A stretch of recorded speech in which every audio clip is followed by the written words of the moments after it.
Mahendra Singh Dhoni Chennai super କିଙ୍ଗର ନେତୃତ୍ୱ ନେଉଛନ୍ତି ଏବଂ ନବୀନ ପଟ୍ଟନାୟକ ବିଜୁ ଜନତା ଦଳର ନେତୃତ୍ୱ ନେଉଛନ୍ତି।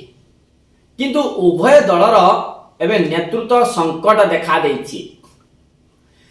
ଧୋନିଙ୍କ ପରେ କିଏ ଚେନ୍ନାଇ କ୍ୟାପ୍ଟେନ୍ ହେବ ତାକୁ ନେଇ ଧୋନି ଚିନ୍ତାରେ, ସେହିପରି ନବୀନଙ୍କ ପରେ କିଏ ବିଜେଡି ଦଳକୁ ସମ୍ଭାଳିବ ସେଥିନେଇ ନବୀନ ମଧ୍ୟ ଚିନ୍ତାରେ। ଭାରତୀୟ କ୍ରିକେଟକୁ ମହେନ୍ଦ୍ର ସିଂ ଧୋନି ଏକ ନୂଆ ଦିଶା ଦେଖାଇଥିଲେ, ନୂଆ ପଥରେ ବାଟ କଢ଼େଇ ନେଇଥିଲେ। ଯଦି କହିବା 2000 ମସିହା ପରେ ଜନ୍ମ ହୋଇଥିବା ପିଲା ହୁଏତ ତାଙ୍କ ନାଁରୁ ହିଁ କ୍ରିକେଟ ଦେଖିବା ଆରମ୍ଭ କରିଛନ୍ତି।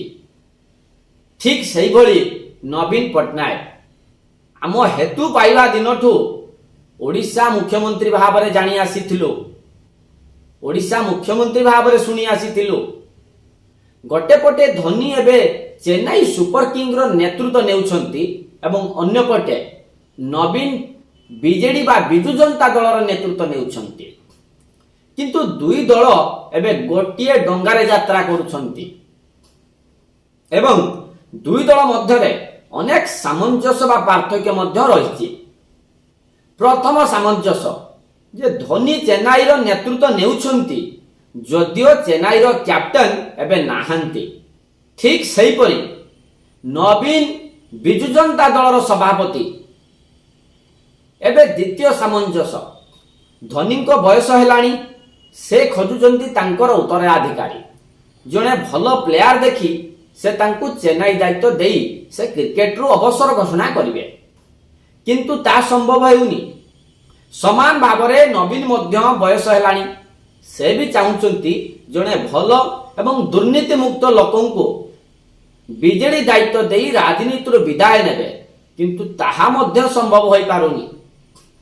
ତାହେଲେ ପୂର୍ବରୁ ଧୋନି ରବୀନ୍ଦ୍ର ଜାଡେଜାଙ୍କ ହାତରେ ଚେନ୍ନାଇ ଦାୟିତ୍ୱ ଦେଇଥିଲେ କିନ୍ତୁ ଫେଲ ହେଲେ, ଆଉ ଏବେ ଋତୁରାଜଙ୍କୁ ନେଇ ପରୀକ୍ଷା କରି ମଧ୍ୟ ବିଫଳ ହେଲେ।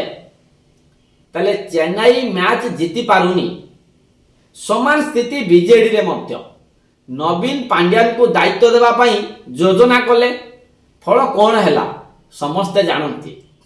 ବିଜେଡି ନିର୍ବାଚନରେ ପରାଜୟ ସ୍ୱୀକାର କଲା, ଶାସନ ଗାଦି ହାତରୁ ଗଲା। ତାହେଲେ ଚତୁର୍ଥ ସମାନତା ଯେ ଚେନ୍ନାଇ ପରାଜୟ ସ୍ୱୀକାର କରୁଥିଲେ ମଧ୍ୟ ଧୋନିଙ୍କର କିନ୍ତୁ ଲୋକପ୍ରିୟତାରେ କିଛି ଫରକ ପଡୁନି।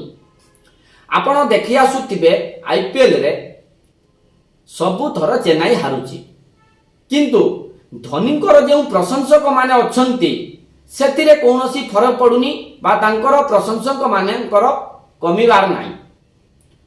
ଏବେ ବି ଲୋକପ୍ରିୟ ସମାନ ଭାବରେ ରହିଛି। ଠିକ୍ ସେମିତି ବିଜେଡିରେ ମଧ୍ୟ ବିଜେଡି ପରାଜିତ ହୋଇଥିଲେ ମଧ୍ୟ ନବୀନଙ୍କ ଲୋକପ୍ରିୟତା ଏବେ ବି ଶୀର୍ଷରେ ରହିଛି।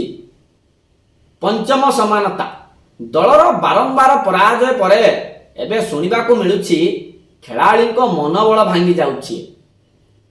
ଦଳ ଗୋଟିଏ ହେଲେ ମଧ୍ୟ ଖେଳାଳିମାନେ 2-4 ଭାଗ ହୋଇଗଲେଣି। ସମାନ ଭାବେ ବିଜେଡି ସ୍ଥିତି ଯେ ନିର୍ବାଚନ ପରେ ପରାଜୟ ପରେ ନେତାମାନେ ବିଭିନ୍ନ ଗୋଷ୍ଠୀରେ ଭାଗ ହୋଇଗଲେଣି। କିଛି ଜିତିଥିବା ଗୋଷ୍ଠୀ, କିଛି ହାରିଥିବା ଗୋଷ୍ଠୀ, କିଛି ପାଣ୍ଡ୍ୟାଙ୍କ ଗୋଷ୍ଠୀ, କିଛି ନବୀନଙ୍କ ଗୋଷ୍ଠୀ, ଏମିତି ହେଇ 4 ଭାଗ ହୋଇଗଲେଣି। ଶେଷ ସମାନତା, ଉଭୟ ଧୋନି ଏବଂ ନବୀନଙ୍କର କ୍ରୀଡ଼ାରେ ଏବଂ ରାଜନୀତିରେ ଭବିଷ୍ୟତ ଅଧିକ ଦିନ ନୁହେଁ। ଧୋନି ହୁଏତ ଆଉ ବର୍ଷେ କ୍ରିକେଟ ଖେଳି ଅବସର ଘୋଷଣା କରି ଚେନ୍ନାଇ ସୁପର କିଙ୍ଗର ମେଣ୍ଟର ହୋଇପାରନ୍ତି ଏବଂ ବୟସ ଅଧିକ ହେତୁ ନବୀନ ମଧ୍ୟ ଅଧିକ ଦିନ ରାଜନୀତିରେ ରହିବା ସମ୍ଭବ ନୁହେଁ।